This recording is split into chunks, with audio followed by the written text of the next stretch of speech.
ഈശോയുടെ അതിദാരുണമാ പീഡാസഹനങ്ങളെ ഓർത്തെന്നും പിതാവേ, ഞങ്ങളുടെ മേൽ ലോകം മുഴുവന്റെ മേൽ കരുണയുണ്ടാകേണമേ.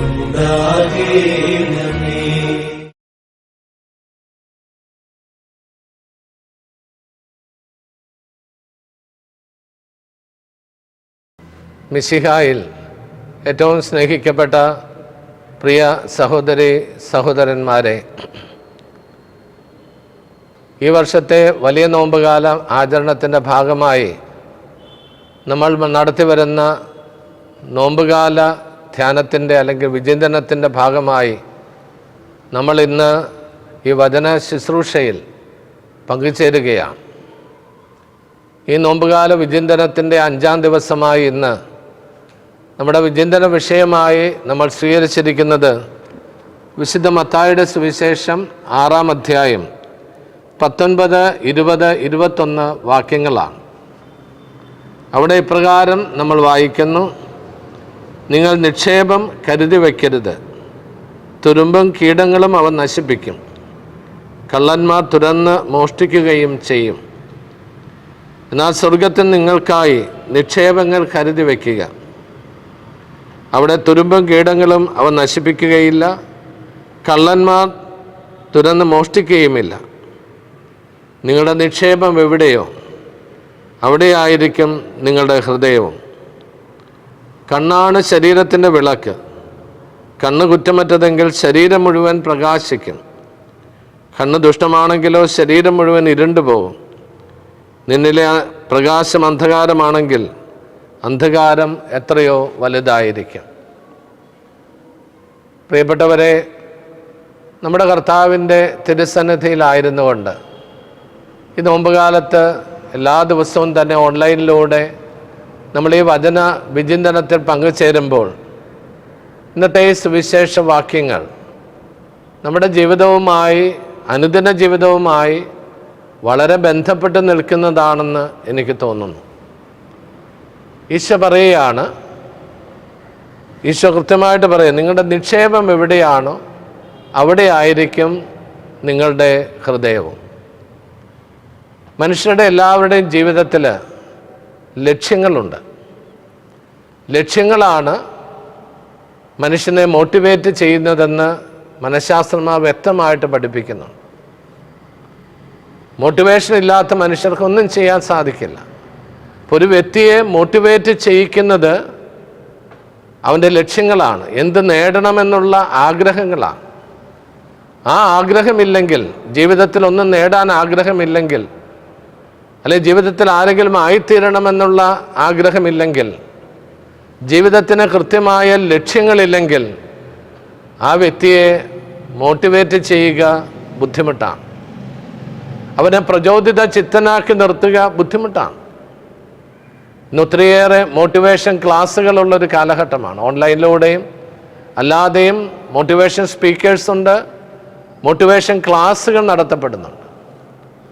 അതിലൂടെയെല്ലാം കുട്ടികളിലും മുതിർന്നവരിലും ഓഫീസേഴ്സിലും ബാങ്ക് സെക്ടറിൽ പ്രവർത്തിക്കുന്നവർ, ഇൻഷുറൻസ് പ്രവർത്തിക്കുന്നവർ, അല്ലെങ്കിൽ ബിസിനസ് നടത്തുന്നവർ, ഇവർക്കെല്ലാം പ്രത്യേകമായി മോട്ടിവേഷൻ ക്ലാസ്സുകൾ കൊടുക്കുക.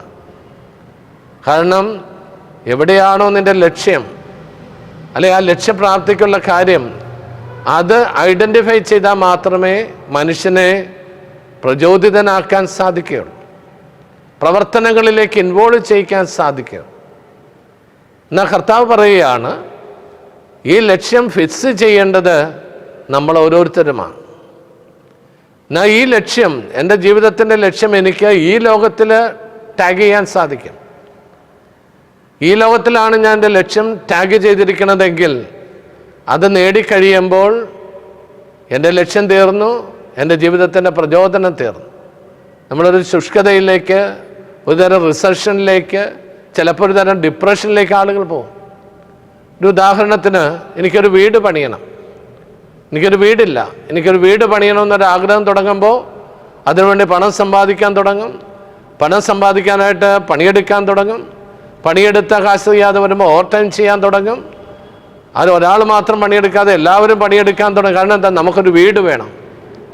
ആ വീട് വേണമെന്നുള്ള ലക്ഷ്യം വന്നു കഴിഞ്ഞപ്പം മുതൽ എല്ലാവർക്കും ഉണർവായി, നമുക്കൊരു വീട് പണിതുണ്ടാക്കണം. അതിന് സ്ഥലമുണ്ട്, പക്ഷെ വീട് പണിതാൽ മതി. പക്ഷേ വീട് പണിയാൻ കാശ് വേണം, അതിനുവേണ്ടി പണിയെടുക്കാൻ തുടങ്ങും. അപ്പം എല്ലാവരുടെയും ഹൃദയം ആ ഒരു ലക്ഷ്യത്തിലായി. അപ്പം ആ ഒരു ലക്ഷ്യത്തിലേക്ക് വന്നു കഴിയുമ്പോൾ അവരുടെ ഹൃദയങ്ങളെല്ലാം ഉണർന്നു നിൽക്കുകയാണ്. കാരണം ഹൃദയത്തിൽ എല്ലാവരുടെയും, ആ കുടുംബത്തിലെ എല്ലാ അംഗങ്ങളുടെയും മനസ്സിൽ ഞങ്ങൾക്കൊരു വീടുണ്ടാകണമെന്നുള്ള ആഗ്രഹം നിറഞ്ഞു നിൽക്കുന്നത് കൊണ്ട് അപ്പനും അമ്മയും മക്കളും എല്ലാവരും ഒത്തൊരുമിച്ച് പണിയുകയാണ്. ആ കുടുംബം മുഴുവനും പ്രചോദിതമായിട്ട് നിൽക്കുകയാണ്. അവിടെ ഹൃദയം മുഴുവനും ആ ഒരു ലക്ഷ്യത്തിൽ ഉറച്ചു നിൽക്കുകയാണ്. എന്നാൽ ഈശോ പറയുന്നത് നിങ്ങളുടെ ലക്ഷ്യം സ്വർഗത്തിലായിരിക്കണം. ഈ ലോകത്തിലെ ലക്ഷ്യങ്ങളൊക്കെ വേണം. തീർച്ചയായും നമ്മുടെ വളർച്ചയിലും ജീവിതത്തിലും നേടേണ്ടതായ ഈ ലോക ജീവിതത്തിലെ ഈ ലോകത്തിലെ ലക്ഷ്യങ്ങൾ നമുക്കുണ്ടാകണം. എന്നാൽ അതിൽ അവസാനിക്കുന്നതായിരിക്കരുത് നമ്മുടെ ജീവിത ലക്ഷ്യമെന്ന് കർത്താവ് നമ്മളെ പഠിപ്പിക്കുന്ന ഭാഗമാണ് ഇന്നത്തെ സുവിശേഷത്തെ 1-ാമത്തെ ഭാഗം. നിങ്ങളുടെ നിക്ഷേപം എവിടെയോ അവിടെയായിരിക്കും നിങ്ങളുടെ ഹൃദയം. എന്നാൽ നിങ്ങൾ നിക്ഷേപം കൂട്ടാൻ ശ്രമിക്കുന്ന മനുഷ്യർ ഈ ലോകത്തിന് പണം നേടാൻ വേണ്ടി, വസ്തുവകൾ നേടാൻ വേണ്ടി, സ്ഥാനമാനങ്ങൾ നേടാൻ വേണ്ടി ജീവിതം മുഴുവൻ പരിശ്രമിക്കുകയും പരിസമാപ്തിയിലെത്താനായിട്ട് കഠിനാധ്വാനം ചെയ്യുകയും ചെയ്യുന്ന മനുഷ്യരെ നമ്മൾ കാണാറുണ്ട്. അവരോടാണ് ഈശോ പറയുന്നത്, നിങ്ങൾ അതിൽ മാത്രം നിങ്ങളുടെ നിക്ഷേപം കൂട്ടാൻ, ഈ ഭൂമിയിൽ നിക്ഷേപം കൂട്ടാൻ വേണ്ടി നിങ്ങളുടെ ജീവിതം നശിപ്പിക്കരുത്. അതെല്ലാം നേടിക്കോ, കുഴപ്പമൊന്നുമില്ല. പക്ഷേ അതിനും അപ്പുറത്തുള്ളൊരു ലക്ഷ്യം, ഉന്നതമായൊരു ലക്ഷ്യം നമുക്കുണ്ടാകണമെന്ന് ക്രിസ്തു ശിഷ്യരായി നമ്മളെ ഈശോ പഠിപ്പിക്കുകയാണ്. സ്വർഗത്തിൽ നിക്ഷേപമുണ്ടാക്കാൻ. നമ്മുടെ ജീവിതത്തിൽ മരണം കഴിഞ്ഞ് നമുക്ക് ചില കാര്യങ്ങളുണ്ട്. കാരണം നമ്മളെല്ലാവരും മരണാനന്തര ജീവിതത്തിൽ വിശ്വസിക്കുന്നവരാണ് നമ്മൾ ഓരോരുത്തരും. കാരണം വിശ്വാസ പ്രമാണത്തിലും മാമോദീസയുടെ അവസരത്തിലും എല്ലാം നമ്മൾ ഏറ്റുചൊല്ലുന്നൊരു കാര്യം, നിത്യമായ ജീവിതത്തിലും ഞങ്ങൾ വിശ്വസിക്കുന്നു. അപ്പോൾ ഈ ലോകത്തിൽ 50, 60, 80, 90 വർഷങ്ങൾ ജീവിച്ചു കഴിഞ്ഞിട്ടും ഈ ലോകത്തിന് മാത്രം നിക്ഷേപങ്ങൾ സമ്പാദിക്കാനായി ജീവിതം ചെലവഴിച്ചാൽ നിന്റെ മരണശേഷം നീ ദരിദ്രനായിട്ട് മാറും. നിക്ഷേപങ്ങളില്ലാത്ത, സ്വർഗത്തിലേക്ക് നിക്ഷേപങ്ങൾ കൊണ്ടുപോകാൻ സാധിക്കാത്ത മനുഷ്യരായി നമ്മളെല്ലാവരും മാറും. നമ്മുടെ സഭയിലെ മൃതസംസ്കാര ശുശ്രൂഷയിൽ പാടുന്നൊരു പാട്ടുണ്ട്, നമ്മളെല്ലാവരും കേട്ടിട്ടുള്ളതാണ്. മരണം വരുമൊരു നാൾ, ഓർക്കുക മർത്തിയാ നീ, കൂടെ പോരും നിൻ ജീവിത ചെയ്തികളും, സൽകൃത്യങ്ങൾ ചെയ്യുക നീ അലസത കൂടാതെ എന്ന് പറഞ്ഞ് ഒരു പ്രബോധന ഗാനമാണ്. വളരെ അർത്ഥവത്താണ്. അതാണ് ഈശോ പറയുന്നത്, സ്വർഗത്തിൽ നിക്ഷേപം കൂട്ടാൻ, സ്വരൂപിക്കാൻ ശ്രദ്ധിച്ചു കൊള്ളണം. അല്ലെങ്കിൽ നിന്റെ ജീവിതവും പ്രയത്നവും എല്ലാം നഷ്ടമായി തീരും. ഈ ലോകത്തും വിട പറയുന്നു കഴിയുമ്പോൾ സ്വർഗത്തിന് നിക്ഷേപങ്ങളില്ലാത്തൊരു മനുഷ്യനായിട്ട് നീ കടന്നു പോകേണ്ടി വന്നാൽ നീ നിന്റെ സ്വർഗീയ ജീവിതം ശുഷ്കമായിരിക്കുമെന്ന് ഈശോ നമ്മളെ ഓർമ്മപ്പെടുത്തുകയാണ്. രണ്ടാമത്തൊരു കാര്യം, സ്വർഗത്തിൽ ലക്ഷ്യം വെച്ച് ജീവിക്കാൻ നമുക്ക് സാധിക്കണം. എല്ലാ കാര്യം ചെയ്യുമ്പോഴും എൻ്റെ ഈ ലോക ജീവിതത്തിന് അപ്പുറത്തൊരു ജീവിതമുണ്ടെന്നുള്ള കാഴ്ചപ്പാടും ബോധ്യവുമുള്ള വ്യക്തികളായി ജീവിക്കാൻ കർത്താവിൻ്റെ ഈ വചനം നമ്മളെ എല്ലാവരെയും പ്രചോദിപ്പിക്കുകയാണ്, ഓർമ്മിപ്പിക്കുകയാണ്. ഓർമ്മയില്ലാത്ത മനുഷ്യരുണ്ട്. കാരണം ഈ ലോകത്തിലെ ജീവിതങ്ങൾ കാണുമ്പോൾ എല്ലാത്തിലും മുഴുകി, എല്ലാ കാര്യങ്ങളും ഇൻവോൾവ് ചെയ്ത്, പ്രാർത്ഥനയ്ക്ക് നേരമില്ല, പരിത്യാഗത്തിന് അർത്ഥമില്ല, പള്ളിയിൽ പോകാൻ സമയമില്ല, അങ്ങനെ പറഞ്ഞ് അങ്ങനെ ആത്മീയ കാര്യങ്ങൾക്കൊന്നും പ്രാധാന്യം കൊടുക്കാതെ ഈ ലോക കാര്യങ്ങളിൽ മാത്രം മുഴുകി ജീവിക്കുന്ന മനുഷ്യരോടുകൂടിയാണ് ഈശോ പറയുന്നത്, സ്വർഗത്തിൽ നിക്ഷേപം കൂട്ടാൻ ശ്രദ്ധിക്കുക. നിൻ്റെ നിക്ഷേപം എവിടെയോ അവിടെയായിരിക്കും നിൻ്റെ ഹൃദയം. അപ്പോൾ സ്വർഗത്തിൽ കണ്ണുകൾ ഉറപ്പിച്ചുകൊണ്ട് ജീവിക്കുന്നവരാകണം ക്രിസ്തു ശിഷ്യരെന്ന് കർത്താവ് നമ്മളെ ഓർമ്മപ്പെടുത്തുകയാണ്.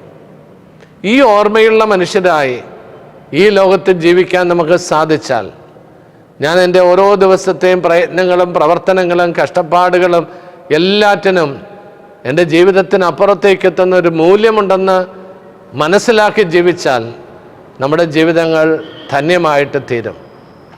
പ്രിയപ്പെട്ടവരെ, ഈ നോമ്പുകാലത്ത് കർത്താവിൻ്റെ വചനങ്ങളെ ഒന്നൊന്നായി നമ്മൾ വിചിന്തനം ചെയ്യുമ്പോൾ, മരുഭൂമിയിലിരുന്ന് പ്രാർത്ഥനയ്ക്കായി സമയം ചെലവഴിച്ച ആ യേശുവിനോടൊപ്പം നമ്മൾ ഇരുന്ന് ദൈവികമായി ഈ വചനങ്ങൾ വിചിന്തനം ചെയ്യുമ്പോൾ, അതിൽ നിന്ന് നമ്മുടെ ജീവിതത്തിന് വേണ്ട ചില ശക്തിദായകമായ വചനങ്ങളും വചന സന്ദേശങ്ങളും ഉൾക്കൊണ്ട് നമ്മുടെ ജീവിതത്തെ ഒന്ന് ഉണർവുള്ളതാക്കി തീർക്കാൻ, ലക്ഷ്യോന്മുഖമാക്കി തീർക്കാൻ, സ്വർഗത്തെ ലക്ഷ്യം വെച്ചുള്ള ജീവിതത്തിന് ആക്കം കൂട്ടാൻ കർത്താവിൻ്റെ വചനം നമ്മളെ സഹായിക്കട്ടെ എന്ന് പ്രാർത്ഥിക്കുകയാണ്. ജീവിതത്തിൽ ലക്ഷ്യബോധമില്ലാതെ, നിത്യതയെക്കുറിച്ച് ഓർമ്മയില്ലാതെ ജീവിക്കുന്ന മനുഷ്യരോട് നമുക്കിത് പറയാൻ സാധിക്കണം. അവരെ ഉപദേശിച്ചു കൊടുക്കാൻ എല്ലാവരും ഫോളോ ചെയ്യണമെന്നില്ല. പക്ഷെ നമുക്ക് സമയം കിട്ടുമ്പോൾ അവരോടും ഈ നിത്യതയെക്കുറിച്ച് ഓർമ്മപ്പെടുത്താൻ, പറയാൻ ഉള്ളൊരു ദൗത്യം നമുക്കെല്ലാവർക്കുമുണ്ട്. പ്രത്യേകിച്ച് നിത്യതയെ ലക്ഷ്യമായി ജീവിക്കുന്ന ക്രിസ്തു ശിഷ്യരായ നമുക്ക് ആ ബോധ്യത്തോടുകൂടെ ഈ നോമ്പുകാലം കൂടുതൽ ധന്യമാക്കുവാൻ ഈശോ നമ്മെ എല്ലാവരെയും അനുഗ്രഹിക്കട്ടെ. സ്വർഗത്തെ ലക്ഷ്യമാക്കിയുള്ള ഒരു യാത്രയിലാണ് ഈ ഭൂമിയിലൂടെ നമ്മൾ കടന്നു പോകുന്നതെന്ന ഓർമ്മയോടുകൂടി ആ യാത്രയിൽ കാനാദേശത്തെ ലക്ഷ്യം വെച്ച് യാത്ര ചെയ്തപ്പോൾ ഒത്തിരി പ്രലോഭനങ്ങൾ അവർക്കുണ്ടായി, ഒരു വഴിതെറ്റിക്കുന്ന ആകർഷണങ്ങളുണ്ടാക്കി.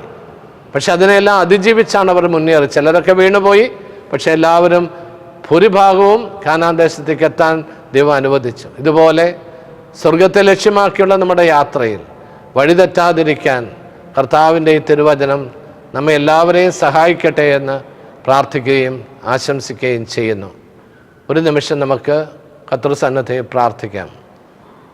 കർത്താവായ ഈശോയെ, അങ്ങ് ഞങ്ങളോട് പറഞ്ഞ തിരുവചനം ഞങ്ങൾ ഓർക്കുന്നു. ഈ ഭൂമിയിലെ നിക്ഷേപങ്ങളും അതുണ്ടാക്കാനുള്ള അധ്വാനങ്ങളും എല്ലാം കടന്നു പോകുന്ന അങ്ങ് ഞങ്ങളെ ഓർമ്മിപ്പിച്ചുവല്ലോ.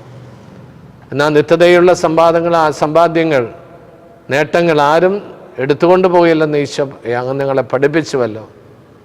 സ്വർഗത്തെ ലക്ഷ്യമാക്കിയുള്ളൊരു യാത്രയാണ് ഓരോ ക്രിസ്തു ശിഷ്യൻ്റേതെന്നും ബോധ്യപ്പെട്ട് ഈ ഭൂമിയിൽ എന്ത് ചെയ്താലും എങ്ങനെ ജീവിച്ചാലും അവിടെ എല്ലാം ഈ ഒരു ഓർമ്മയോടുകൂടി ജീവിക്കുവാൻ എല്ലാവരെയും സഹായിക്കണമേ. സ്വർഗോന്മുഖമായൊരു ജീവിതം നയിക്കുവാൻ എല്ലാവരെയും അനുഗ്രഹിക്കണമേ. അത് നഷ്ടപ്പെട്ടു പോയവരെ വീണ്ടും ആ ഒരു അവയർനെസ്സിലേക്ക് കൊണ്ടുവരണമേ. അങ്ങനെ ഞങ്ങളെല്ലാവരും സ്വർഗത്തെ ലക്ഷ്യമാക്കി സ്വർഗത്തിലേക്ക് വേണ്ട ധനങ്ങൾ സമ്പാദിച്ച് ജീവിക്കുന്നവരായി തീരുവാൻ അങ്ങനെ അനുഗ്രഹിക്കണമേ. ഈ ലോകത്തിൻ്റെ എല്ലാ പ്രലോഭനങ്ങളും വശീകരണങ്ങളിൽ നിന്നും ഞങ്ങളെ മോചിക്കണമേ എന്ന് പ്രാർത്ഥിക്കുന്നു. കർത്താവായ യേശുവിൻ്റെ നാമത്തിൽ ഇന്ന് വിരുദ്ധമാകുന്ന എല്ലാ ശക്തികളിൽ നിന്ന് നിങ്ങൾ സംരക്ഷിതരായിരിക്കട്ടെ, ഇപ്പോഴും എപ്പോഴും എന്നേക്കും. ആമേൻ.